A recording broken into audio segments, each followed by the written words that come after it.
பண்டைய காலத்தில் பண்டாசுரன் என்ற கொடிய அசுரன் சிவபெருமானிடமிருந்து பெற்ற வரத்தின் அகந்தையால் தேவர்களையும் முனிவர்களையும் அடக்கி பூமியில் அதர்மத்தை பரப்பினான். யாகங்கள் அழிந்தன, தர்மம் நடுங்கியது, உலகம் இருளில் மூழ்கியது.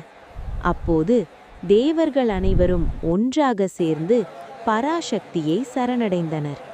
அவர்களின் துயர குரலை கேட்ட அம்பாள் காஞ்சிபுரம் என்னும் புனித தலத்தில் கருணை நிறைந்த கண்களுடன் காமாட்சி தேவியாக அவதரித்தாள்.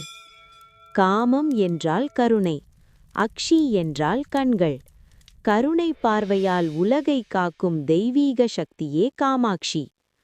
ஆனால் அசுரனை அழிக்க வேண்டிய தருணம் வந்தபோது அம்பாள் தன் உக்ர சக்தியை வெளிப்படுத்தினாள். அவள் லலிதா திரிபுர சுந்தரி என்ற மகா சக்தி ரூபமாக மாறினாள். ஸ்ரீ சக்கரத்தின் பேராற்றலுடன் தேவி சேனைகள் பண்டாசுரனை எதிர்த்தன.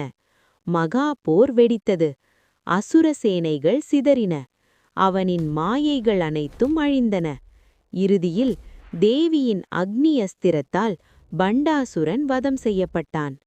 அதர்மம் முற்றிலும் அழிந்தது. தர்மம் மீண்டும் நிலைநாட்டப்பட்டது. போர் முடிந்ததும் அம்பாள் தன் உக்ர ரூபத்தை விட்டு சாந்தம், கருணை, அருள் நிறைந்த காஞ்சி காமாட்சியாக உலகிற்கு அருள் புரியத் தொடங்கினாள். இன்றும் காஞ்சி காமாட்சியை மனமார வழிபடுவோர்க்கு துன்பம் நீங்கி மன அமைதி, செல்வம், ஞானம் அருளாக கிடைக்கிறது. பூங்காழை காமாட்சி தாயே சரணம், ஜெகன்மாதாவே சரணம். இந்த வீடியோ உங்களுக்கு பிடித்திருந்தால் தயவு செய்து லைக் செய்யுங்கள், பகிருங்கள் மற்றும் எங்கள் சேனலை சப்ஸ்கிரைப் செய்யுங்கள்.